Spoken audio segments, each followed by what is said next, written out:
Hey, what's up, guys? It's Nico from Board Stock. I just wanted to tell you guys, hey, thank you so much for your support. Really goes a long way.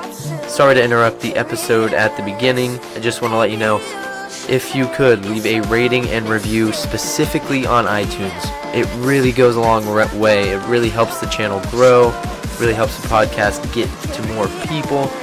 And yeah, I love you all. Thank you so much for your support. I'm loving doing these episodes, and so is Marcus. And yeah, please rate, review on iTunes, and love you all. Enjoy. Hey you guys, welcome to Porch Talk. On this episode, I had one of my mentors, someone I look up to and highly respect, Johny. He's my tattoo artist, he's my MMA coach, and he's just a great friend. And yeah, I mean, first episode back, sorry for the wait, it's my fault of course. But with that being said, enjoy the episode, I love you all. And don't forget to leave a rating and review on iTunes, as well as follow our Instagram and Twitter. I will be picking someone at random throughout those three things to get a free t-shirt from Bearded Goat. So that'll be happening for the next 1 or 2 episodes. So I'll keep you posted. I love you all, and enjoy. First people I actually admire and someone I really look up to having on the show. I mean, I've had a couple of my friends, couple people that I know. Right. But you're the one person I know that's like one of my idols. Well, I appreciate that. Well, and I know so much about your life now, but I don't really know much about your life beforehand. Like prior to, I don't know where to start. I'll tell you my story. Yeah, I want to hear it from, like, where did you grow up you grew up in Pickle, right? No, actually, I was born in Denver, Colorado. Oh. So I didn't grow up out there. I was born there. We came back when I was like 1 or 2. And when we came back, I lived down in Dayton for quite a while, down at my grandmother's house, with her. As far as like home life, my dad had a little bit of a drug problem. Well, a lot of bit of a drug problem. And I quit seeing him when I was probably 6. Oh, wow. Yeah. I lived with my grandma for a while. My mom actually got stabbed by one of my dad's girlfriends. We thought she was going to die. She had a collapsed lung. Like, I mean, it was really, really crazy. And I was so young that, like, now talking about it, I didn't realize how serious it was at the time. But I ended up living with my grandma for a little while while my mom recovered. Then my mom got a boyfriend. I was going to private school down in Dayton with my grandma. And then my mom got a boyfriend. I moved out there. So it's kind of crazy because you go from living in like the heart of Dayton, and the school that I went to, there were only 2 white kids. Oh my gosh. In my entire first grade. It was me and this little white girl, and the rest were black. And like up here, you've always got the black kids that are singled out because there's like maybe 1, 5, 6, Yeah. There's not a lot of them in the school system percentage-wise. Well, it was the complete opposite down there for me because it was a primary black school. And not that it was really that bad. I mean, there was definitely racism on the flip side. Yeah, you know what I mean? Because this little white boy. And then my second grade year, we moved in with my mom's boyfriend, who was my stepdad, Dick, and we moved in out there, and I went to a country school where there were no black kids. Yeah, and it was the complete opposite. The complete opposite. And as crazy as it seems, I felt more like a minority at that school because I wasn't raised around that. I was about to say, you weren't a part of it from the beginning. Yeah, so that was super odd. We were really, really poor. Like when I say we were poor, we lived in a house that had no indoor plumbing. Oh, wow. And that was for a couple years we lived in that house. We never had a house with indoor heat. We always had fireplaces and things like that. So, I mean, it was a very, very poor upbringing. And I don't know, like, you have kids. I mean, you have your little one, and I've got my little one. Mine's a little bit older. But I look at her, and at her age, I knew that we were poor. Mm-hmm. I heard the conversations, my parents talking about not having money and not being able to afford this and having Christmas in February because that's when taxes came in. So, like, I knew at a very young age the difference between poor and what I thought was rich. Yeah. Like when you're that fucking poor, lower middle class is rich to you. Oh yeah. You I know? mean, me growing up in my family household, I mean, we were good off compared to most of the people who are super successful nowadays who come from that poor upbringing. And it's just insane what mentality you have when you grow up there, because you never want to go back. You know what it's like to push Right. back Christmas and all that stuff. And I think it's so fascinating how that turn changes from parent to kid, you know? Well, and I think, dude, to be honest, it's one of those things. I'm not going to call myself special, but it's one of those things where I think I'm one of few. I think a lot of times when people grow up in that kind of environment, I mean, like, I'm not going to get too, well, I mean, fuck it, dude. There was drugs being sold and shit. It was do whatever you had to do. When I say drugs, I'm talking about pot, nothing, Yeah. narcotics or nothing. But I mean, you would sell some weed. You would do things that you had to do to get extra money. And I watched that growing up. I watched it firsthand. And the lifestyle, like the overall lifestyle, what my parents valued versus what I value at the exact same age was considerably different. And when I say I don't want to consider myself like special or anything, but I think a lot of people that grow up in that lifestyle, they repeat that lifestyle. It's socialism. You know what I mean? It's You are a product of your environment. You will be how you were brought up. And dude, it was really hard for me because like where most of the people that were around like the same type of poor lifestyle, I watched the kids that were my age fall into some of those same tendencies. I never wanted that. And dude, to be honest, I think it all came down to girls. Like as crazy as it sounds, I always wanted a beautiful girl. You know what I mean? And like, I never wanted to settle. And I knew the difference between, okay, this girl's a dirty butt, but she's kind of cute. And this girl's cute and she's got shit going for her. Mm-hmm. That's what I wanted. In order to get that, I had to separate myself from the pack. You know what I mean? Yeah. I had to not live that fucking lifestyle. And dude, it was tough. I mean, I'm not going to lie. Dude, it's why my shit's at 35. It's coming together very well. Mm-hmm. But I said, like, for myself, I set the bar very, very high. You know me as a coach. Oh, yes. And you know me as a friend, and you know how, like with my athletes, how ridiculously high I set the bar. I set it so high that you don't feel that you're ever going to reach it. Mm-hmm. And I think whenever you're looking to succeed at anything, you set the bar so fucking outrageous that, like, even if you don't reach it, you're going to be above what you mentally may have as a standard. Yeah, you're going to be in the 1% of yourself. Yeah, and that's what I've always did, or I've always done, and it took a long time for me to get that mentality because, so I grew up in this upbringing, blah blah blah blah blah. Moved out to this country school. It was a rich ass country school. Felt out of place there. Then in 6th grade we moved to Piqua, and we moved mid-year. To Piqua. We get to Piqua. And now we have black kids, we have white kids, we have rich kids, we have poor kids. So now I'm starting to feel like, okay, I kind of fit in. But the crazy thing was when I moved to Piqua in 6th grade, we're talking what, 13? Yeah. 13, we'll say 13. Dude, I was already 6 foot tall. I was 6 foot, 220 pounds. I wish I had that genetic. but I was a grown man in 6th grade. So like I said, my strive, I always like, women were like what always drove me, it seemed like, at that point in life. And because I looked like a grown man, a sixth grader doesn't want to be with a grown man. Mm-hmm. They want to be with boys. You know what I mean? And so there again, like with the girls, I was still separated, but for sports, I came in and I was a fucking stud. Oh yeah. I remember my first practice, they asked me, what positions do you play? And I said middle linebacker and fullback, and everybody laughed at me because it was huge.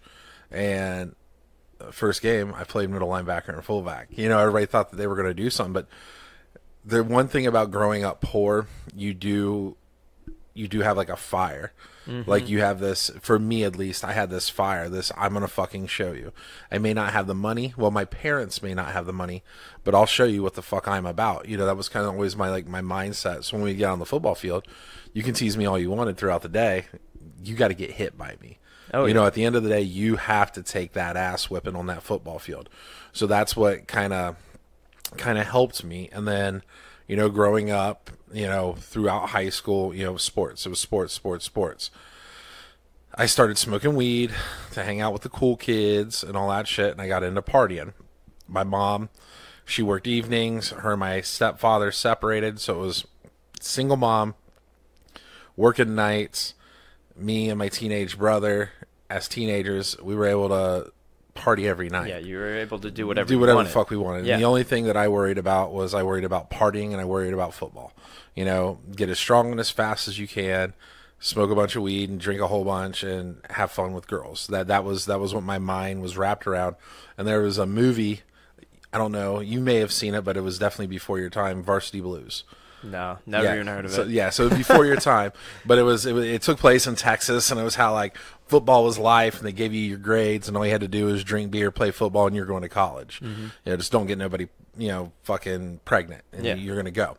Well, that's not the case. So my junior year, I had verbally committed. Sorry about that. You're good. You're good. No big deal. My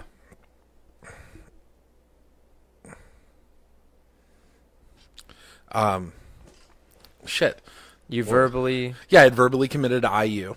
So going into my senior year, I'd already verbally committed to a Big Ten school. I'm fucking stoked. Everything's great.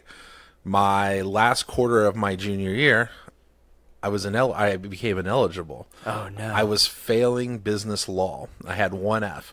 And I'm like, cool, 1F, no big deal, because it's a 2F policy. Well, the Ohio High School Athletic Association, they had implemented a rule that you had to have 5 credited classes. You had to have 5 credited classes to do this. So I'm like, fuck, I didn't have 5 credited classes. Nobody helped me. No summer school, no nothing to make me eligible. Well, when you're not eligible, all your scholarships get taken away. Yeah. You have to play that year, and they're all telling me, go to junior college, play there for a season, then we'll pick you up. Well, the problem with that is, 1, I didn't have money to do that. And 2, I felt that I was above that. And then this is a kid's mindset. Mm-hmm. I felt because I was good enough to go to a Division I Big Ten school, why should you play for? Why the fuck am I going to go play for a little ass school? Yeah, I'm not going to degrade myself. I'd worked so hard to get to that level, and then I'm going to have to take a step down, and then I'm going to have to fucking beg and plead to get on the team that I was already on to begin with. Yeah, and which hindsight, fucking moronic. It was the stupidest decision I ever made. Mm-hmm. If I said I regretted one thing in life, the only thing that I regretted in life was not going to junior college to play football. The other thing I regret is not going to college. I sit here with no college education. And those are the only 2 things that I truly regret in life. All my bad decisions I've made, I don't regret those. I learned from every single one of them. I was about to say, they made you who you are today. Yeah. What I really regret is the fact that I took the easy route early on in life. Well, what appeared to me as the easy route, which wasn't easy. I ended up working tons of jobs and shit. But so when I was ineligible, I got really fucking mad. I had the first half of my school year, my senior year, I had 76 cut classes. Oh my gosh. 2 quarters, 76 cut classes. I was showing up to school stoned. I would literally get there on time to start my day, see a buddy, look at him, and be like, hey, I got a joint, let's roll. I would show up to school just to pick up another friend to go get stoned with me. Oh my gosh. Because dude, it was embarrassing. I'm watching my football team. My football team made it to the semifinals for state, and they lost. And I know goddamn well if I would have been there, we would have won state. Mm-hmm. I was a huge part of that team. And not only did I not get to do it, I let down every single one of my teammates. I was embarrassed. Dude, I was so fucking embarrassed. And my counselor, Miss Easton, I'll never forget her name. Miss Easton comes to me and goes, I need to know right now, do you want to fucking graduate? You fucked up. What I loved about her, dude, she was a straight shooter. She was like, dude, you fucked up. She's like, you fucked up royally. You fucked up your football. You fucked up everything. She goes, are you going to continue to fuck up and not graduate? You put 12 years into this and you're going to throw it all away because your ego's hurt. So I wanted to graduate. I wanted to graduate. So she brought me in. I was staying after school. I was doing my schoolwork. I had to do a correspondence course because, I mean, that's how bad I fucked up. So wow. the first half of my senior year, all Fs. All Fs all the way through. Fs on the finals, Fs on everything. Second half of school, straight A's. Oh wow, yeah. So something flipped in your head, Yeah, like, oh well, shoot, we have to graduate here. The bitch about it was I wasn't a fucking moron.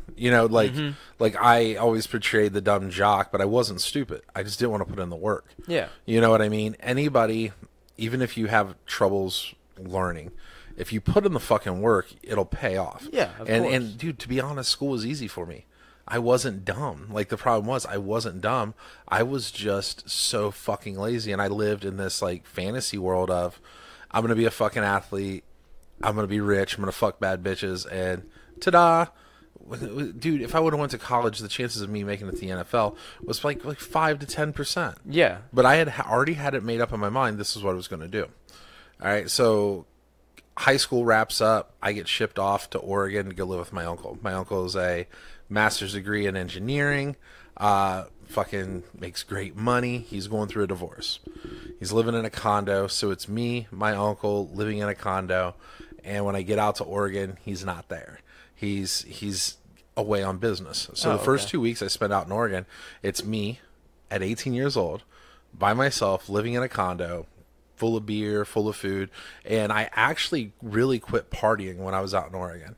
I really slowed down. I mean, my uncle was like, you want some beers? I'll put some beers in the refrigerator. And I'm 18 years old. And I'm like, sure, He's like, just drink responsible. Don't drive, And I did, man. I respected his word. But I got to see, that was my first glimpse of what it meant to be successful. Yeah. So you take a man who graduated from the Ohio State, master's degree in engineering. Everybody wants him. Oh yeah, and of course. When I say he's highly intelligent, he is highly intelligent. And I remember he comes home, and I hadn't found a job yet out there, and I was like, Dan, man, I was like, can I get like $20 for some gas? I needed to get a little gas in my gas tank. I was like, I'll get a job. I'm working on getting a job, got applications in, and I'm going to try to find some side work to make a couple bucks. And he hands me $100 bill. He's like, yeah, go get some gas. And I was like, all right, I'll bring you back your change. He's like, yeah, don't fucking worry about it. And he gave me $100 bill. And I remember thinking this in my head. He just gave me $100 bill. Where I grew up, you didn't even see $100 bills, And I mean, that's how poor we were. Like, the concept of $100 bill, a 10 was a big bill. You know what I mean? $100 bill was fucking unheard of. And just to give it to me for gas, and this was, I'm old, Nico.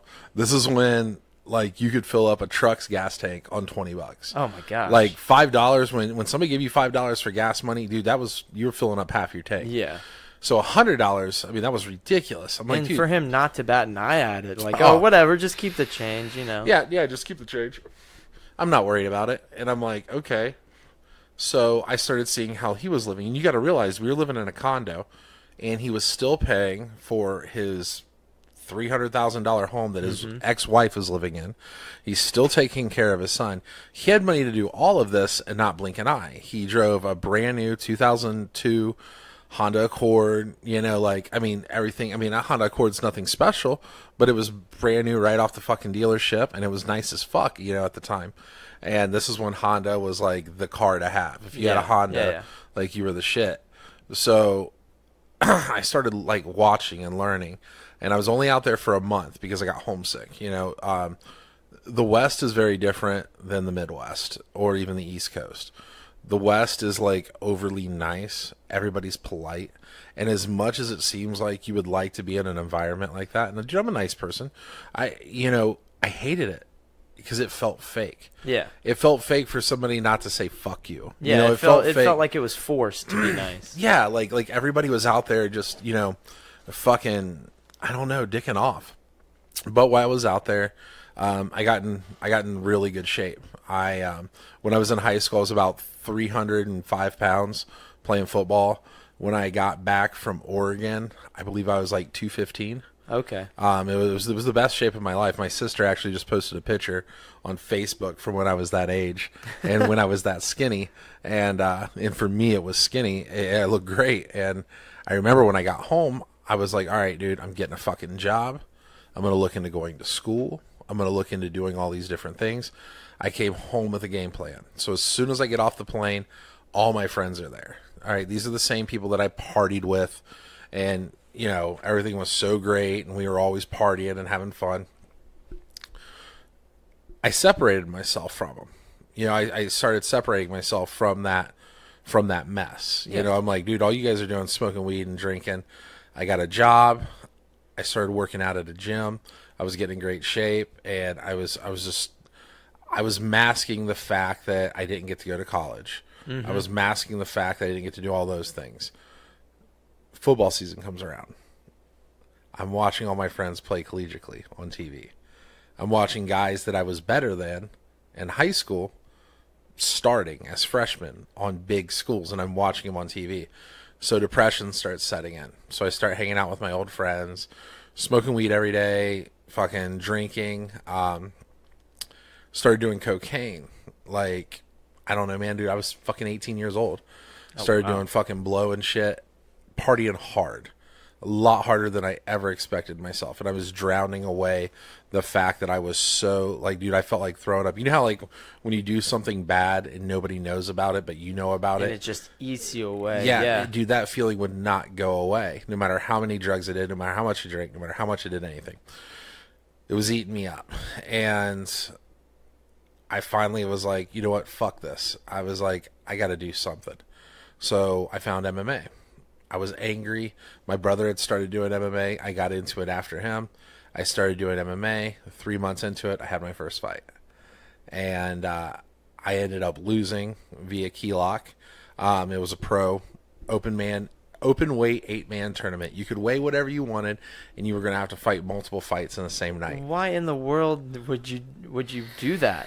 That's how MMA was. Oh, okay, yeah, because it wasn't as regulated as it is now. Bro, you're the product of what old school MMA fighters had to go through. And it wasn't like it was today. Like today, you trained your ass off to get ready for your first fight. You were in great shape. Dude, you were good. Like back in the day, dude, you would have been a champion as good as you were for your first fight. You lost. Mm-hmm. That's insane. That's insane, dude. You're a freak fucking athlete. You're smart as fuck. You lost because that's the reality of MMA today. Like, you don't have 8 years of experience. You know, yeah. You don't trust me. You picked it up very fucking quickly. But back then, it was completely different. I went in 3 months training. And then I fought again 3 months later and won.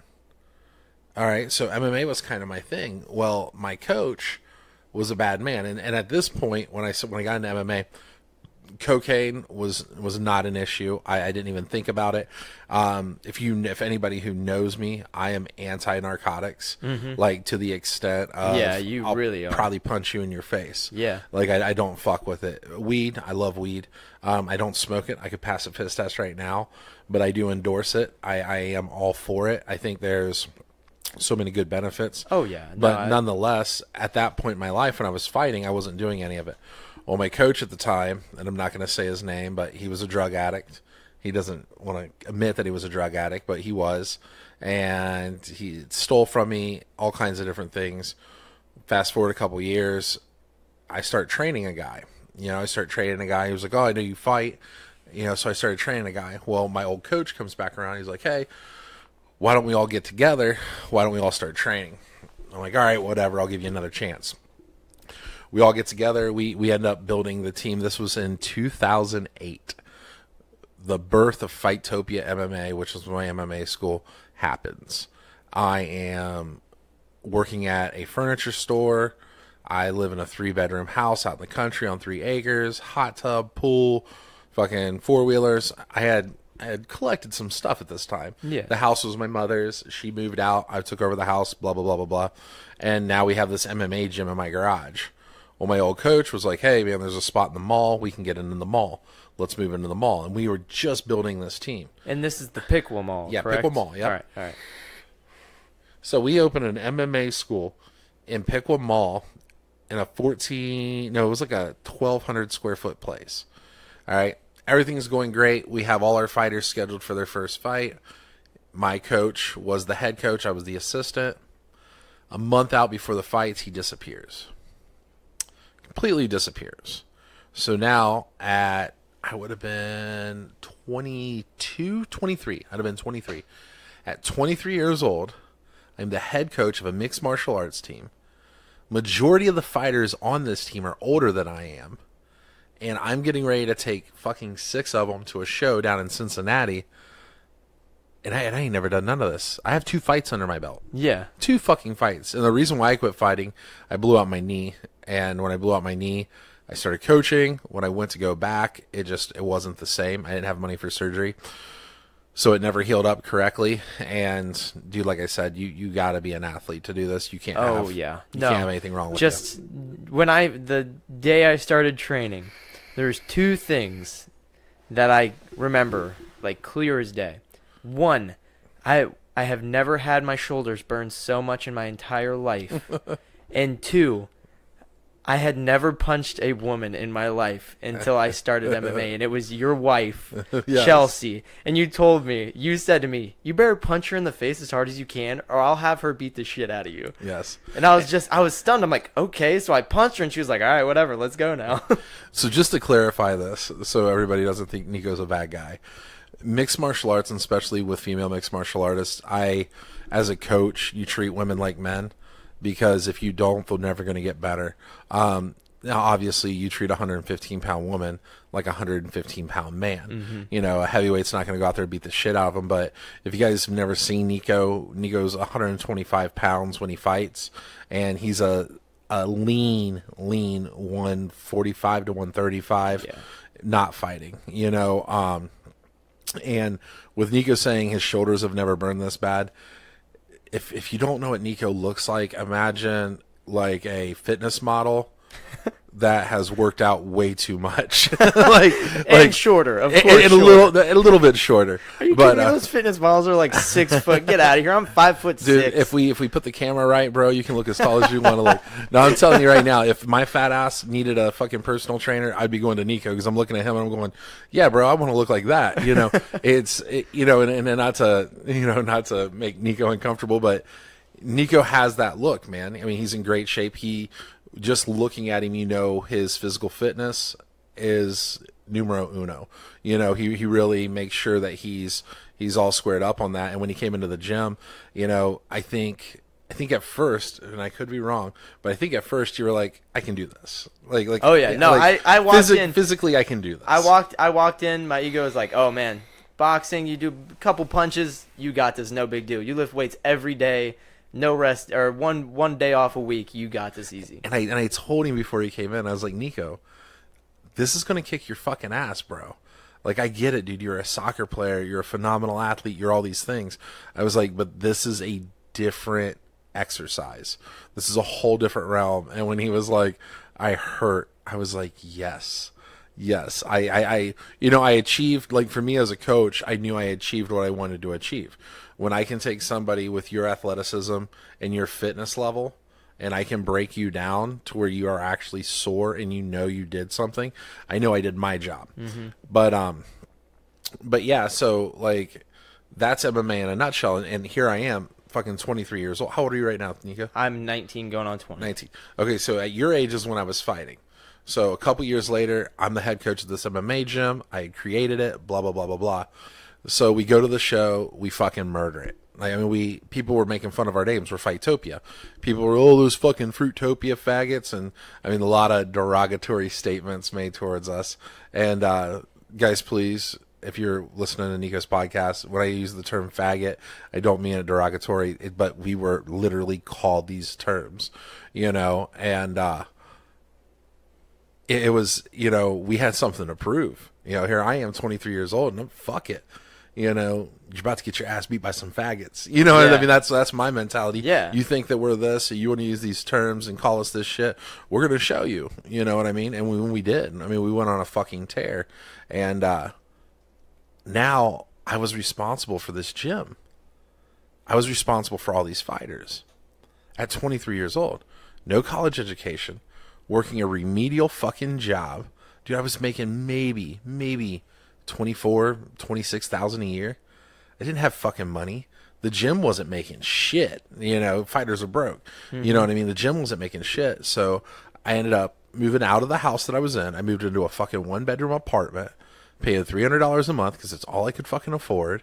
And I kept this gym afloat. Well, we had moved the gym from inside the mall to outside of the mall. The mall people were like, oh, we got a great deal for you. Not true. They ended up fucking us like major league fucking us. And at this time in my life, so we're talking about 24, 25, I'm completely clean and no alcohol, no cocaine. I do still smoke weed at this point, but I'm really like kind of getting my shit together. I feel that I'm getting my shit together. I'm working a full-time job. I'm working overtime. Plus I'm a head coach of this MMA school. I'm getting guys fighters. I had a couple champions. We'd won some titles and everything. We move into this new spot. We're there for about a year. I can't pay the bills. I cannot pay the bills. So they lock the front door of the gym. All of my pads, all of my mitts, everything, all of my fighters' trophies. Oh, everything wow. is locked in this gym and we can't get it out. What are you thinking of at the time? Like what's going through your mind when you go try and open the door and they're locked on you? Dude, I'll tell you exactly what happened. I went home, sat on my bed, and I cried. Like, dude, a grown man crying on my bed.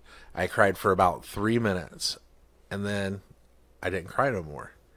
And I got fucking mad. Oh, yeah. Like, I had like the biggest amount of anger, not at the people. It was my fault. I take credit for it. It was my fault that it closed because I couldn't pay the bills. But I was fucking infuriated. I'm like, all right, fuck this. I'm not done. I'm not fucking done. I will not quit. You know what I mean? Like, I had worked so hard to have my own business. I worked so hard to do all these things. I'm coaching. I'm meeting people. I'm helping kids out. I'm doing all these different things. And so I was like, fuck this, dude. I'm not done. I go and I call the place. And I'm like, how do I get my shit? They're like, we need $1,000, right, in a week, or you can't have it. Mind you, man, I'm only making like 26 grand a year. Yeah, that's a lot of money. So I go out and I'm hustling my ass off. I'm doing anything I can to make money. I get the $1,000. I pay them. I get my shit back. So now I've got all this shit. What the fuck am I supposed to do with all this shit? And then a friend calls me and he's like, hey, let's put this shit in my basement and start, continue to train. So we did that. My friend then tells me, like, hey, let's go ahead and open up a new gym. I'll take out a loan. We'll get it open. So we do that. The gym goes. Then we ended up finding a better deal. We moved the gym. That's where you met me. It was in that gym. Okay. So during this whole time frame of moving and keeping the gym going, I meet some great fighters. I meet some great people. And I start tattooing.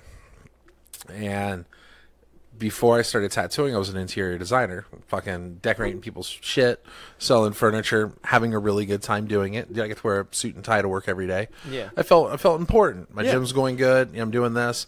Then I start tattooing. And then I find what my true love is, like work-wise. When I say my true love, I mean by what I want to make money at. You have things that you love, but then there's the things that you love to do to make money. Tattooing was that for me. So what got you into tattooing then? Was it just a random thing, or did you go get a tattoo and you looked at the place that you're getting your tattoo done at? Dude, to be honest, I'd already been tattooed. I never thought about being a tattoo artist. I would get really fucking stoned. This is honest to God. I'd get really fucking stoned. I would sit down at my coffee table and I would start drawing. And I was doing it on Christmas Eve. And a buddy of mine walked through the door. He was a tattoo artist. He tosses me a tattoo machine. I catch it. And he said, why don't you try that on some skin if you think you're a good artist? Well, I took him literally. I fucking started tattooing on my friends. Oh, my gosh. Yeah. And then I loved it. Like, dude, it was so addicting. All I wanted to do was tattoo. I wasn't even charging people. And if I was, I'm like, dude, $10, just give me enough to get a setup fee, just give me enough to get more supplies.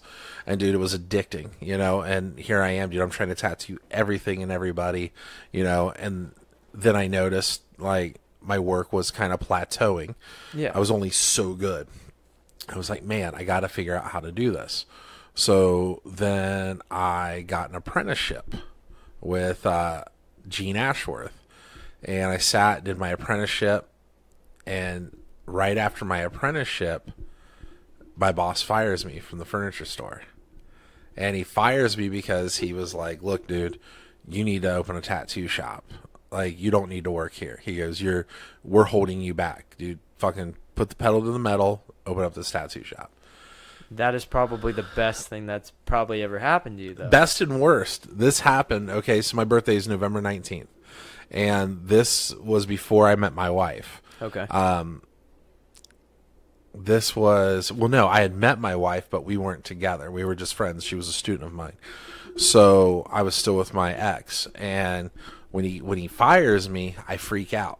I'm like, dude, I'm not going to be able to make enough money.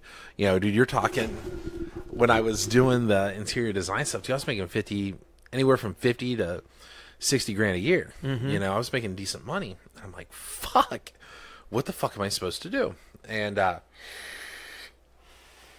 so I started tattooing my ass off, and I realized, like, hey, I'm making more money tattooing than what I was fucking doing the furniture shit. So I started doing that, and which was really crazy because me and my ex, we end up splitting up, and that's when I got with Chelsea. But that was a whole fucking big to do. But like this whole time, it was like figuring out my tattoo career.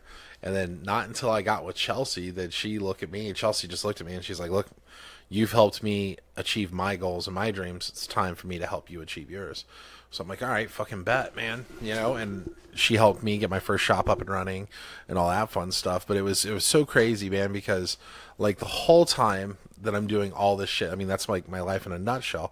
But the whole time I'm doing all this, like I'm slowly taking baby steps forward. And, I start getting people, like the older I get, like yourself, that are like, oh man, you made such a difference in my life. You made such a difference and you helped me out. And, you gave me a different way of looking at things. And dude, like the most crazy thing about it is I don't even realize it. Like I just try to be a good person, man. Yeah. I just try to be a good person. And I know, like, for me, I wanted to build a family. I didn't have any kids. I'm actually, my wife is pregnant with mine and hers first. She has a daughter from a previous marriage, which is my daughter. If you ever meet Cheyenne, that little girl walks like me. She talks like 100%. me. 100%. Yeah, that's my daughter. So I will never say this is my first kid. This will be my second kid, but it's my first biological, like, baby. And, so it's been crazy, and dude, and I'm starting late in life. I'm 35 fucking years old, and I'm having my first biological child. Yeah. And I look at all the people like yourself, man. When you're my age, how old's your son going to be? He's going to be 17? Yeah, 17. That's intense. Really think about that. Yeah. I have apprentices that I'm old enough to be their father. And like the one thing I will say is I never grew up. Like when I say I never grew up, I got stuck at like 1920. Like my mentality of like fashion and clothes, and I never wanted to grow old. I watch all these people, they grow what I call growing old. They get stuck in eras of their life that they can't get out of. And they're still listening to 90s music. They're still dressing like the 90s. They're still doing this. I try to stay up on fashion. Dude, I try to stay up on music. I try to stay up on the lingo. I try to know what the youth is doing because it keeps you young. Oh, yeah. No, 100%. And when you capture a time frame in life, and that's the only time frame in life that you can relate to, that's when you start dying. Oh, of course. You know what I'm saying? Mm-hmm. And dude, it's so sad because I see it so often, and people always give me shit, and I call these people old. I'm like, you're just fucking old. Well, you just haven't grown up yet. Well, no, dude, I'm doing a good job of growing up. I'm raising my child right. I'm doing all the adult things that I should be doing. But dude, I'm staying youthful. You know, I want to stay relevant with somebody like you. Oh yeah. Because I want to be able to go to dinner with you, and I want to be able to look at you as an equal, not as a child. And I think that's something that with a lot of the younger guys like yourself and the younger ladies that I've helped along the way, I've never treated you guys like kids. No, not at all. I've always treated you like little brothers, little sisters. Like, look, dude, I do have the experience. I will trump you occasionally, but I will listen to you because you may have an idea that I don't have. I don't believe because I'm older that I am just by default better. And a lot of people have that, you know? Oh, yeah, no, there's a lot of people in this world, dude, go ahead. just don't understand that. I mean, just because I'm 19 going on 20 doesn't mean that I can't have an intelligent conversation with you, and we can't toss ideas back and forth, and I can't relate to you, and you can relate to me. Right. They don't have that mindset, and that's the best thing about you is you have that mindset. At the end of the day, we wipe away our ages. You have a child, I have a child. Mm-hmm. You have a career, I have a career. We both do the exact same things. The only thing that I can trump you on is I can look at you and go, Nico, dude, I've been there and I've done that. Listen to me right now. Like, listen to me, young man, and heed my words. I'm not going to make you do it. I'm never going to be like, oh, if you don't do this or if you don't do that. And I'm never going to look down on you about that. But only thing I try to give young people is what I feel I didn't get. Mm-hmm. You know, I had a bunch of old people just telling me that this is the way and blah, blah, blah, blah, blah. Like technology, you know, like, dude, I came into the Apple world. You know, I was, you know, and everybody will argue this and fuck off. But, you know, like all the kids, they have their Apples and their Macs and everything else. Dude, I got an iPhone 10. I got a fucking iPad Pro. I got a MacBook Pro. Like, dude, I love my Apple products. And I used to always give people shit about it. But when you're doing certain things, and especially certain businesses, Apple's the way to go. Oh yeah, it really is. It can go through all of the devices that you have. Now, when it comes to other things like gaming and live streaming, Apple's not the way to go. No, you're going to be fucked. You're going to be messed up if you try and do it on Apple. So it all depends on what you're doing. But back to like staying youthful, you know, it's the one thing that like I have relentlessly tried to do my whole entire life. Is, dude, stay relevant. Like, dude, I watch all my friends and all these punk-ass kids, The kids are different. Like, don't get me wrong. Younger people are definitely different. You guys grew up in a different generation. Like, dude, I couldn't imagine. Like, imagine this. We didn't have cell phones in high school. Okay? We didn't have... So, there was no such thing as texting. Yeah. There was no such thing as Messenger. We were still writing motherfucking notes and calling people on landlines. Like, I don't know how many times I had to call the weed man from a fucking payphone so my mom didn't overhear the conversation of me getting some weed from the weed man. That's funny. So, I mean, like, and that's what a lot of people don't realize, you know? Like, there was no such thing as sending a nudie or anything like that. Dude, I couldn't imagine. Like, I think about that all the time. I'm like, dude, I would have ended up in jail, like, if we would have had that technology. You know, like, because we wowed out without it, let alone with it. And you know? with it, you document it. Right. That's the biggest thing that I mean, me myself included. I've gone to abandoned buildings, taken pictures that I could technically get in trouble for. I've hung out with people who were doing things that they probably shouldn't have done. And everybody was documenting it. And there wasn't a care in the world. And it's right. And seeing the people grow up in the next generation, like your kid, I'm afraid for what they're gonna have to go through because they're born into social media. They're born into cell phones, smartphones. Right. I mean, I had to slide up have to press the button 3 times to type C. Right. For middle school up until probably sophomore year. Right. And that's because my parents were like, "No, you're not getting a smartphone." But still, my daughter is 7 years old and has an iPhone 7. Mm-hmm. All right, she has her own YouTube channel. Because now that I do Twitch and I do YouTube, my daughter's, "You're a YouTuber, Dad." I'm like the coolest motherfucker on the planet. So now that I'm a YouTuber, she wants to be a YouTuber, and she's like, "Dad, I'm watching your YouTube videos. They're good, but you have to tell them to like and subscribe." Yeah, she goes, "You're doing it wrong." And the new notification bell. Yep, and the notification. Yep, and like she's busting my balls over this shit, and I'm like, "All right, baby, all right." And she just did her first YouTube video, and she's so stoked. But It's one of those things like technology, as much as people want to say it's bad, it's fucking bad. It's fucking bad. Dude, look how smart kids are at such a young age. And you can call it as terrible as you want. I call it bad parenting. No, 100%. If you can't parent around it and you can't like use your brain on how the fuck it should be done with your children, then fuck you as a parent. You know what I mean? Don't blame it on the fucking kids. Everybody, and dude, and I know this from being a parent, man. And dude, I got a crazy little story to tell you here in a second. All right. But everybody wants to blame everything else on everybody. Everybody always wants to point the finger somewhere else. Nobody wants to take credit for their piss poor parenting. Oh, yeah. And I listen to my friends talk about their kids and this, that, and the other, and I just get mad. And I'm like, I don't say anything to them, but I'm like, dude, you're just a bad fucking parent. And listen, I'm going to say this right now. My daughter says the word fuck. My daughter says shit. She says all kinds of cuss words. My daughter's highly intelligent. You can sit down with my daughter at 7 years old and hold a real conversation with her, and she can tell you about real shit. When I was getting my tattoo, the brain inside of the heart, when you stepped out and Cheyenne was chilling in the room, I was talking with her. I was asking her about her school and what she's learning and all that stuff. She is such an intelligent girl. I mean, it's insane. And so we just transferred her to a new school. We took her out of public school and put her in a private school.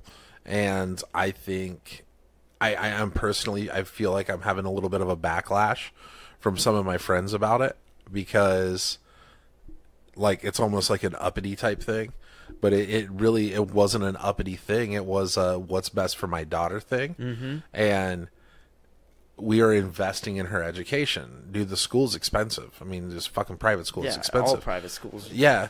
Is it worth it? Dude, it's worth every red fucking cent. Yeah. Like, dude, what we pay for that school, I mean, it's a Lexus payment. You know what I mean? A month or a year. But at the end of the day, you can't tell me that it's not going to give her an edge in life. And the thing is, you were telling me when she transferred and it was her first, second, third day of school, you're like, I've never seen a kid want to be at school in my entire life.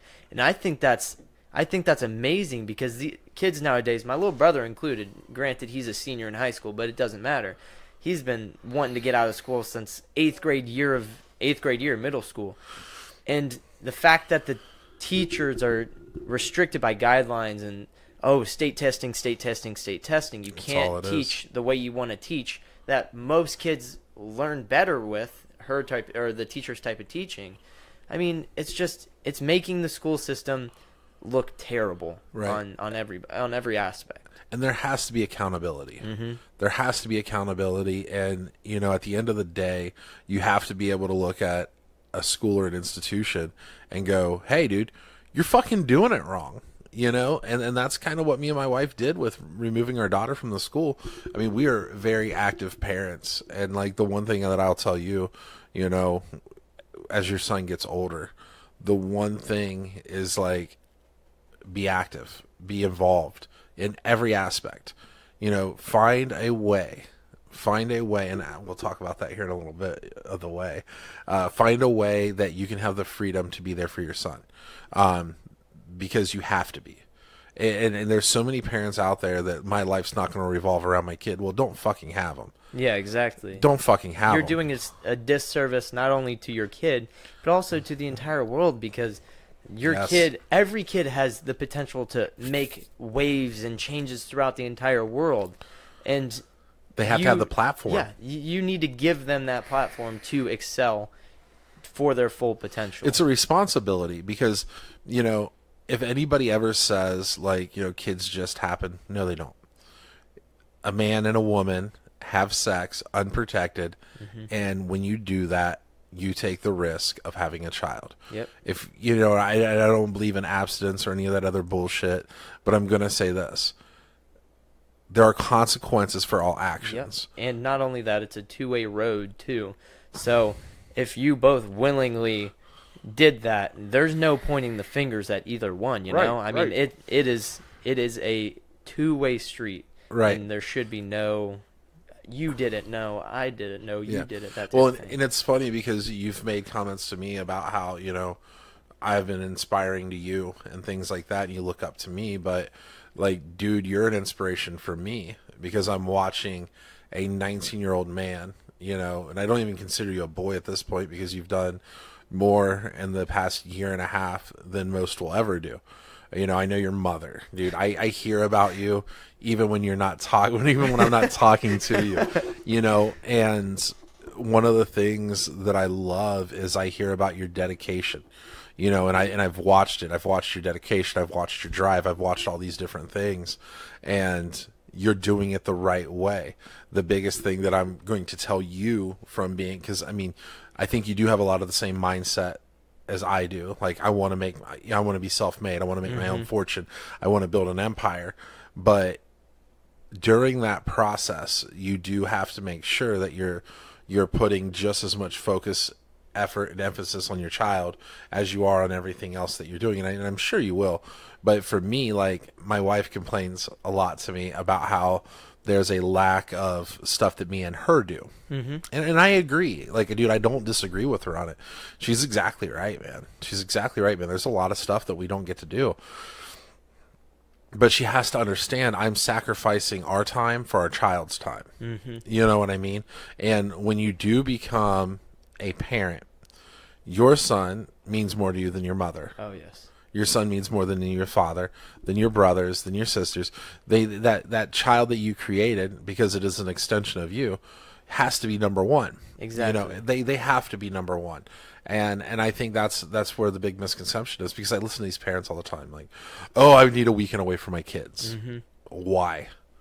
Why do you need a weekend away from your kids? And I personally look at that because of my situation where I don't get to see my son for a whole week, and me having him for that extra weekend would be like a blessing to me. Right. I would kill for something like an extra weekend with my son because I care so much about him, and I want to put forth the foundation for him to be the new movement of changing the world, Right. Well, it's just like my daughter, man. She goes to her father's, and I fucking hate it. She's there right now. I absolutely hate it. And if me and my wife are going to go do something, I would rather let her go to a friend's house and play. I'd rather let her, you know what I mean? Like, okay, me and mommy are going to go on a date. You can't come to this because it is our time, and it is important to have your time, but it's only for a couple hours. Yeah. I'm not getting rid of you. You don't spend the primary. I want to raise my child. Dude, there's a lot of things that I believe in and then I don't believe in, that I want my child to have those same morals, values, and standards. Yeah. You know what I mean? And if somebody else is raising my kid, they're installing those into my child. I don't like that. Like, when it comes to politics, when it comes to, the way I view our society and our world, I want to make sure my child has the same mindset as I do. I don't want my child to think homosexuals are bad. Yeah. I don't want my child to think that, marijuana is a drug. I mean, that for me, that's a big thing. I want her to understand it as a medication. I want her to understand it for what it is and what it isn't. I don't want her to think alcohol is cool. I don't want her to think that going out and getting drunk is acceptable or something that you just should be doing. Like, so, I mean, there's a lot of things, and a lot of people don't agree with me with these things, but those are my beliefs. I want her to see everybody as an equal. I don't want her to see, blacks or Mexicans or Asians as something different. I want her to see everything as a whole. And you don't know, if you're not the one raising your child, teaching. You don't know what they're learning. And that's scary. It is. That's fucking scary. Like, the worst word in our household is the N-word. Dude, my daughter can say fuck. She can drop. She can say cunt. Not going to get in trouble. She says the N-word. Dude, you're fucking going to lose everything. Yeah. Because that is something that myself and my wife don't agree with. Oh, yeah. Like as far as, racial hatred. You know what I mean? Are there racial bias? Are there racial... Yes, and yes. Do I profile people? Fuck yeah, I do. I profile people every single day. Does that mean I'm not going to give them a fair shake when I speak with them? No. But I'm going to have a preconceived notion by the way you dress, the way you talk, the way you act, of what you are. Yeah, and everybody has some sort of, this guy's wearing a suit. He must be someone of importance. Right. Or I mean, we're on the kind of bad side of town. His clothes are kind of ripped up. I mean, let's go say hi, but we're walking past each other. I'll give him a Yeah, give him a I'm wave. still gonna. I'm gonna have my guard up a little bit more. Of course. And it doesn't matter. It doesn't matter what race, ethnicity, sexual orientation you are. It doesn't matter. It's just that our brain makes some sort of judgment within the split second of you looking. Well, at it. and that's not a bad thing, because I expect to be judged myself. I'm 6'2", 300 fucking pounds, and I'm covered in tattoos. I expect some judgment to come my way, but I expect it. I expect it, and allow me to talk to you for 5 minutes. I'll change your mind. You know what I mean? And that's always been like kind of my mindset. Give me 5 minutes, I'll change your mind. You can think of whatever you want of me. Give me 5 minutes, I'll change your mind. And that's where I want my daughter to be. I want my daughter to see the hustle. I have all these shirts that say hustle hard, all this other shit. And I'm not talking about selling drugs. I'm talking about day-to-day life. Get up, get off your ass, and go do something. Friday, man, I tattooed. Goddamn, dude, I tattooed all day long. I think I tattooed like 12 straight hours. Oh, wow. Different people, but I mean, it was 12 hours of sitting straight. We went to dinner that night with some friends, and dude, I damn near ate my dinner standing because my back hurt so bad. Saturday, I come in. I do some tattoos, laying on my couch afterwards. I probably look lazy as fuck, but I hurt so bad. Oh, yeah. My back hurts so bad, man. I'm just trying to like relax my back just a little bit. And having to be in all those different positions tattooing. Yeah. I mean, I saw when you were doing just my calf, and I was on the table. It was about hip height, and you still had to lean over, lean to the side, and just to get this different areas of the tattoo. Have you ever done Pilates? Yeah. Pilates will kick your ass, right? Oh, yeah. No, 100%. Tattooing is sitting Pilates. You know what I mean? Because you're turning and you're holding a position and you're flexing for extended periods of time, and then you go back to your normal position. It's just like, Jesus, this sucks. But I mean, just like little things like that. But when I say get up and hustle, have something in mind, take a step forward every day. Try to take at least a step forward. There are going to be days that you go a mile forward, but every day try to take at least one step forward. And the biggest thing that I try to do now is I try to make sure somebody around me takes a step with me.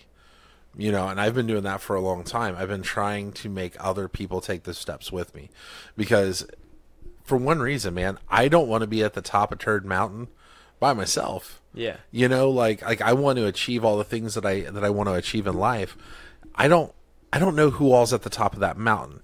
And what I mean is, like, socially, like when you start advancing your lifestyle, you start moving into nicer homes, doing nicer things and everything like that. There are some people that I'd like to be there with me, that I know now, because I don't know who all's up there. You know what I mean? It could be a scary place at the top sometimes. Yeah, and if you're at the top with the wrong people, man, it could be an ugly fucking place. You'd much rather be down. I was about to say, you'd much rather jump back down than that. Right, and I don't want to do that because I want to be there for myself, and I'm hoping I can bring some other people along with me, which kind of brings me to what I want to talk to you about. We're really getting close to opening up something. Gym wise. Okay. I was gonna ask you about that, actually. Yeah, dude. I don't want to say, well, I guess I can say a little bit. Got a business partner that I'm working with, and we're looking at opening a sports center, and we're looking at opening another tattoo shop and maybe one other business. We found some land that we like and things, and we're not too far off. It'll be within the year. Okay. And, you're one of the people, like the Apex thing didn't work out.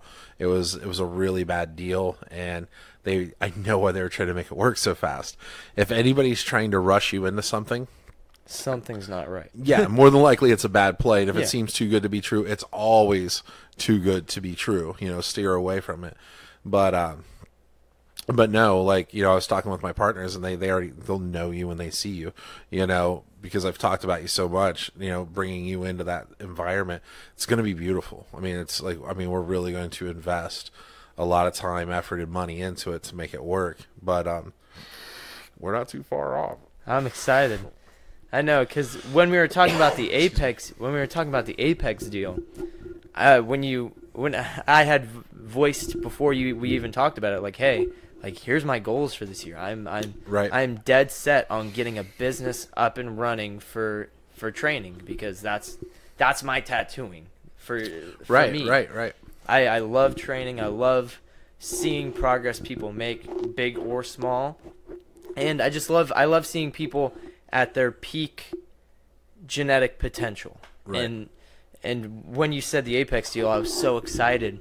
And then when things fell through, I was like, well, knowing Johnny, there's always something else. So I'm like, I'll sit back, I'll wait a bit, and I'll see what Johnny has to say. And then there it totally is, man. It's funny. You look behind you. You see the big fucking fat Buddha. Yeah, I saw that. Didn't you post that on your Facebook story? Yeah. So the TTJ, what a lot of people don't get with that when they see it, the TTJ, Charmaine says it's trust the Johnny. Okay. And I'm like, and at first I didn't know what trust the Johnny meant. And she goes, there's so many times you say or you do things that don't make no fucking sense to me. None at all. And she goes, there'll be things that you'll be so excited about, and then it'll just all of a sudden vanish. And then like 2 months later, it's bigger, badder, and better than what it was when you first discussed it with me. And, you know, it was funny because I never bought too much into it. But now that like I sit back and I'm like, yeah, man, like I do tend to always make sure that if I do say something, it's going to work out just one way or another. Mm-hmm. And I'm just trying to find the best fit so nobody gets fucked over. This is something that my wife's installed in me. Dude, I was always balls deep. Like, dude, as soon as if I thought it, I did it, and I didn't look back. I've been fucked so many times doing that, and now I'm trying to take my time and really focus on what I need to do. The offer they offered me at Apex for you was horrific. Oh, really? Oh, they were going to rob you. Like they wanted to rob you of everything. And I'm sitting there looking at this guy, and I go, you understand, like, I love Nico, man. Like, this isn't some fucking employee. Yeah. Like, this is a fucking friend of mine, dude. Like, no. Not only that, this man cut 25 pounds in a month and didn't bat an eye except for one day, but that's because I stayed up all night and I was stupid. Right, but like, this guy was so willing to fuck you. Like, look, man, we can give him just 25% on what he brings in. And I wouldn't work for that. Yeah, no. You know, like, who's the guy who owns Virgin? I have no clue. Bronson. I can't remember his name, but dude, he's like this mogul, right? Virgin Airlines, whatever. I can't remember his name. And I always use this quote, and I need to figure out his fucking name so I can give him credit for it. This isn't mine, but it is the way I kind of like think. Teach them good enough to leave you, treat them good enough to stay. Mm-hmm. And I love that concept. You know, people ask me all the time, what's going to keep your employees at your tattoo shop? Why won't they go open up one of their own, or why won't they go somewhere else? And I personally feel that I treat my artists better than anybody else. Oh, no. Every time I talk to any artist, including the apprentices you have right now, and you have like, what, 5? 4? 4. And, I mean, even the apprentices, they're like, yeah, I mean, I love this place with my whole heart. Like, how could I leave, you know? Right. And that's always the environment that I want to bring. Like, the way that being part of Fightopia was a family. Mm-hmm. I always want that with whatever I do. I want people to love me, and I want to be able to love them. Dude, if you're not willing to sit down and eat dinner with somebody, if you're not trusting them enough with your fucking debit card information, you shouldn't fuck with them. Yeah. Like, you should not fuck with those people. And that's as true as it gets, man. Because there are so many people out there that want what you have. Whether they're envious of your look, whether they're envious of the car you have, how good of a parent you are, any kind of like personal gains that you do, they want it because they're too lazy to do it, you know? Not only that, but there's so much, especially going back to the social media side, there's so much hate. Like 90 or like 85% of social media is hate and just trashing someone because, oh, they might not look the way that you think they should look, or oh, this guy said something that's not particularly in line with my views, I'm just going to shut him out and hate on him, you know? Whereas what we should be doing is being open-minded. I think you're very open-minded. I'm open-minded. Everybody in your shop's open-minded to the point where Right. I might not agree with you completely, but I'll hear what you have to say. And if you convince me, which is hard to freaking do, but if you convince me, good job. Like Right. I am a better person because you changed me. One of the things that I do dislike is when like you talk about something in your life that you're doing and somebody wants to like rebuttal, no matter how good it is. Like when me and Chelsea went vegan, we had everybody tell us how stupid it was. There's no way you can argue that being vegan isn't healthy as fuck. Yeah. Absolutely nobody on this planet, and everybody's gonna be like the protein, the lack of protein, the lack of protein. The vitamin B. Dude, I saw your little fucking shirtless pic at 2 months of vegan. You look great. You know what I mean? Yeah. I'm telling you right now, Nico's skin still's olivey. He's not pale. He's not anemic. Like he's not dying. He still looks great. We discussed the energy level earlier, not being as great as it was. That's why, like, when I do, starting tomorrow, I haven't even told my wife about this yet, but I'm going back all vegan. Okay. But I will eat chicken and tuna. And when I say all vegan, I'm more referring to no dairy, no red meat. So it's not really vegan, but... What about eggs? Are you going to do any eggs, no, I butter? love fucking eggs. I know, dude. Eggs Love are the fucking best. That's the eggs. one thing. Oh. Other than steak, eggs is like the thing I miss Dude, most. My two things, tuna and eggs. Okay. Yeah. I can even do without chicken. As long as I can know. have my fucking fish and my eggs, I'm pretty... Well, I mean... Eggs are kind of chicken. Well, yeah, that's true. Like, All right, if we're thinking about it, if we're really gonna break it down, so if I eat chicken, then I can eat eggs, and then tuna's good. Tuna, eggs, and chicken, man, those are my three fucking things that I really wanted back. And I'm not gonna lie, I enjoy fucking cheese. I enjoy some of the dairy, like not actual true dairy, not like Oh yeah. not like a glass of milk, but like milk products, you know, because like it's hard finding things without milk Oh in it, my right? gosh, yeah. So difficult. But I'm going to keep eggs, tuna, and chicken in my diet, but everything else will be vegan, and I'm going to make sure everything's whole food. I'm going to That's make the big sure, one. yeah, Whole Foods the biggest. But I'm doing that because I'm really trying to. We're looking at buying a house, and we're going to put in a home gym, and I think it's the TRX or TXR. Yeah, TRX bands. It's like a collapsible. Oh, PRX. PRX. Yeah, The yeah. collapsible fucking squat rack and everything. So we're gonna put that in our garage. We're gonna have a treadmill out there, and then I'm buying a bicycle. Like I have like a big gangster bicycle, and I'm gonna get rid of that because dude, you can't bike on it like I want to bike. But I'm gonna get I'm probably gonna get a class 3 e-bike. And that way I can commute to work on my bicycle, and on my way home I can use the throttle and just cruise on the way home. Like you know, when you work all day, you're just like, dude, I just want to cruise home. Yeah, it's exhausting. This gives you a nice way just to cruise home and enjoy yourself. But so I mean, I'm really trying to prepare myself for that. And I think myself, especially if I'm going to be working on my fitness, I think the first thing that has to be fixed is my diet. Because no matter how hard you work out, if you put the wrong fuel in the tank, you're actually doing more harm than you are good. Yep. So for the next week or two, I'm going to really hit my diet really, really hard, start slowly back into exercise and everything else. And by summer, I've got a really good game plan because I'd like to bike 6 miles a day, walk 2, and hit my weights. Like that's like my big thing. And I want to do that 5 to 6 times a week, you know? So I want to get quite a few miles on my bike, quite a few walking miles, and my weights where I need them. Because, dude, I'm not trying to do anything crazy. I just want to be able to go mushroom hunting, bike rides with my daughter, you know, just basic activities. Yeah. You know? It's insane what you take for granted at a young age, because even just 2 years ago, I never warmed up for anything. I never worked on mobility. I never did any of that. And then starting my fitness journey, my personal training journey, learning about all that stuff and how beneficial it is. I spent one whole year just working on increasing my range of motion, feeling like having my joints move better. Right. And I can't not warm up now with my mobility drills because I've seen how much better I am when I do that mobility as opposed to when I'm not. Oh, it impacts everything. Yeah. No, dude, I totally agree.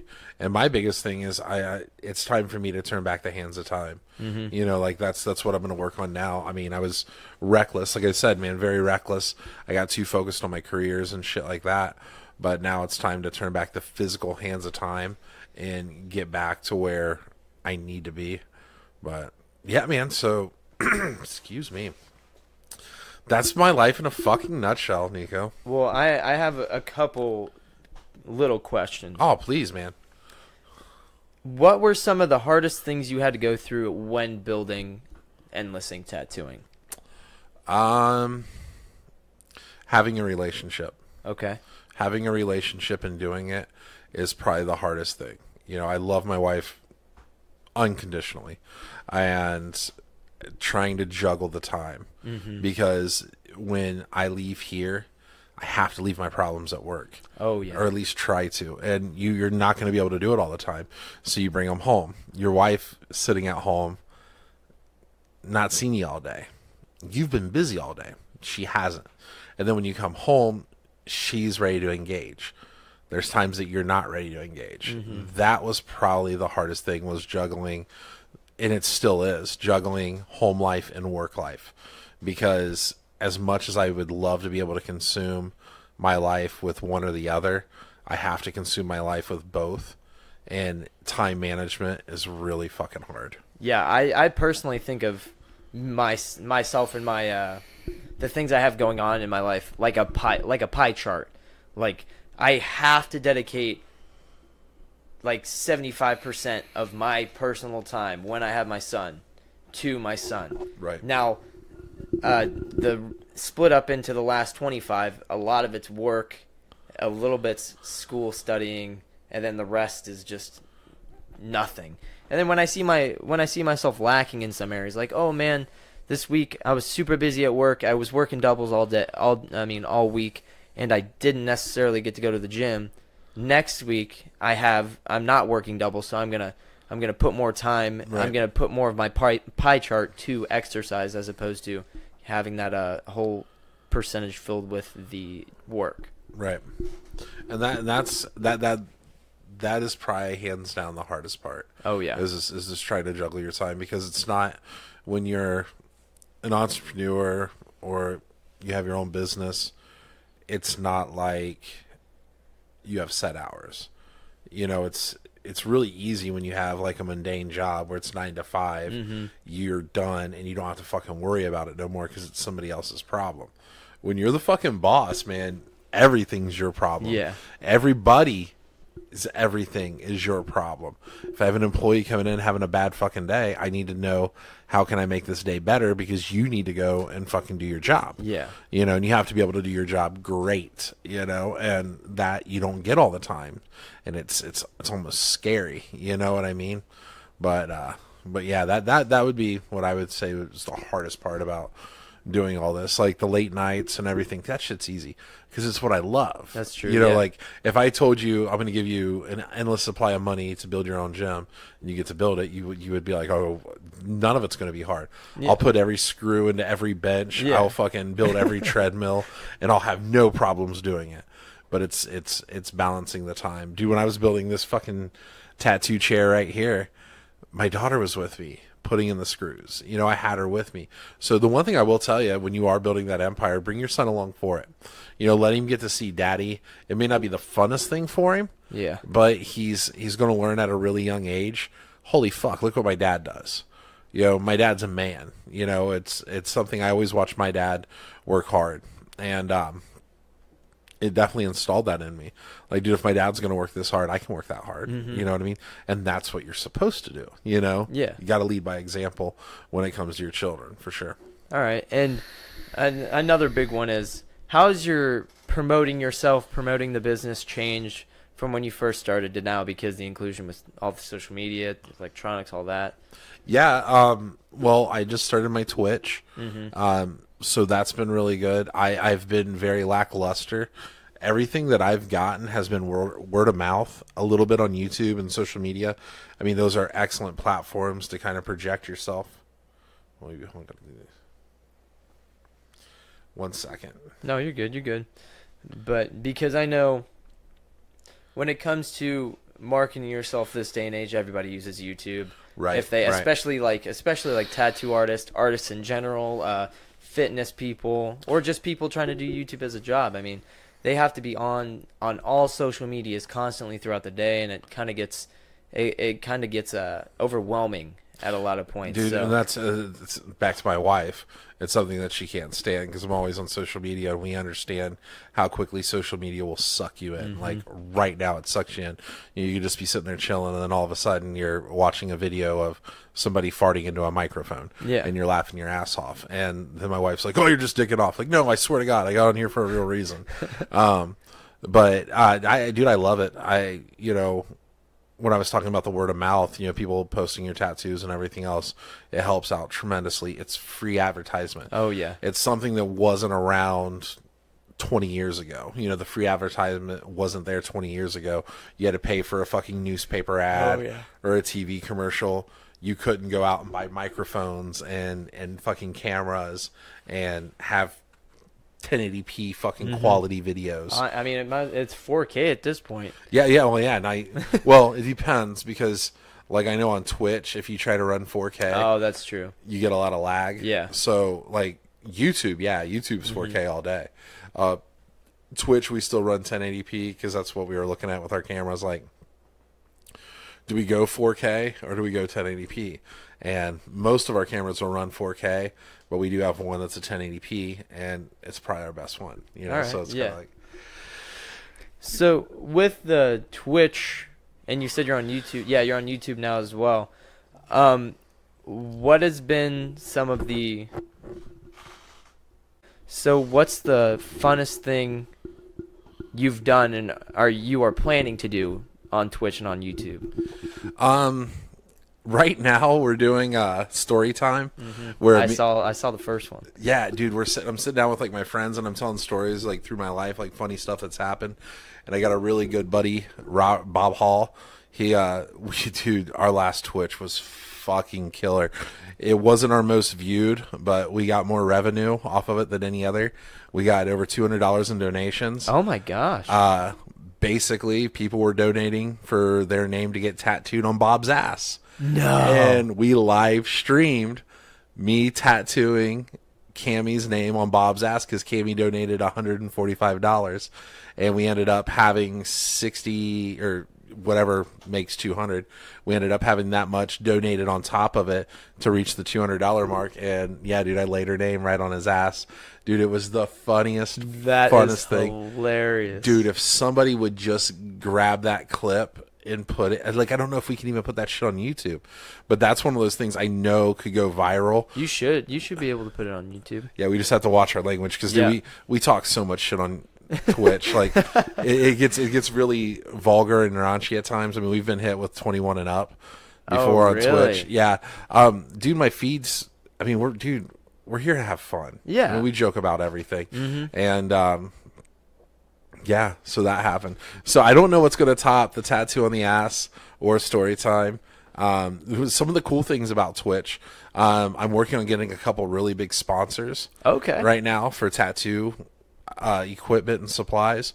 So that'll be nice. And more so than the money, man, if I could get sponsored, fuck. That'd be awesome. Yeah, it's a huge cost savings. And like pigment, I'm working on a pigment sponsor right now for my colors, and my colors are dwindling, and they're getting very, very, very empty at this point. They look real empty. Yeah, I'm trying to get fucking Eternal to hook it up, but we'll see. The Eternal rep's been on my stream 3 times. Oh, so, that's awesome. Yeah, that's big. Yeah, so they're definitely watching me. It's just a matter of getting them to pick me up, you know? So that's super big. Well, I have one more question to wrap it up. Yeah, man. What is your definition of being a man, because this day and age, males' masculinity has been all skewed throughout this generation. And B, what is something you would tell an upcoming tattoo artist that you would, that would have helped you when you started? Okay, so I'll start with that one. Get professional help right out the gate. Find a shop, get in with a shop, find somebody who knows their shit, and work with them right out of the gate. Don't do like I did. Don't start out in a house, play around, and then go. You develop bad habits. Learn professionally right out the gate. The man question's a fucking wonderful question, Nico. That is the most amazing question I've ever been asked. So masculinity, being a man, all these different things. Everybody thinks of the lumberjack with the beard and the flannel, cutting down trees, building houses, working with their hands. Being a man, in my eyes, is being somebody that takes responsibility. That takes responsibility and takes charge. There's different men in this world. There's alphas, there's betas. I like to typically think that I'm more of an alpha. I want to be in charge. I want to provide for my wife. A manly man once told me, if my wife wants it, I get it. And basically what he said, if my wife wants a new home, I make sure I work to get that new home. If my wife wants this for our kids, I make sure I work to get those things for my kids. Men are supposed to be providers. Yeah. In my eyes, you're supposed to provide. We don't have time for a lot of the bullshit. We are the ones that are going to miss out. We are the ones that are going to have to do without. And at the end of the day, I feel a true man will go without while his family goes with everything. My girls can, last summer, dude, my girls were swimming at a private pool. I had to pay for that membership. I hate private pools. They're so expensive. Yeah, but while they were swimming at the private pool, I was sitting here working. When my girls went to Disney, I was sitting here working. When my girls went to Florida, I was sitting here working. Eventually, I should have enough money to be there with them. But until that happens, they're going to go on vacation every year. They're going to get to go see stuff every year. Just sometimes dad can't be there because dad has to make sure it happens. And I think that's what being a man is. Being a man is treating a woman right. Like understanding that, we live in a society today where boys can become girls, girls can become boys, blah, blah, blah, and all that stuff, but I don't know. I'm a little bit more old school on that. Don't lay your hands on a female.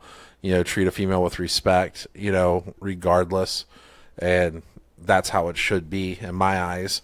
And as far as like the gender stuff, that's a whole nother story for a whole nother time. But I think those are what I see as, being a man. You have to be able to stand up. You have to be a provider. And you got to make it work. Regardless of how you make it work, you got to make it work. And as long as you do those things, man, you're a man in my eyes. I don't have calluses on my hands. I don't get dirty, so to speak, in my day job, but I provide for my family. So whether you're out building bridges or whether you're a CEO with a tie on, doing corporate shit, we're all men in our own specific right. I don't think anything makes you more of a man or less of a man. It's just how you want to do it.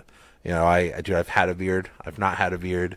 That's all appearances, and I think so many people get caught up on what kind of job you have and what you look like is what you are.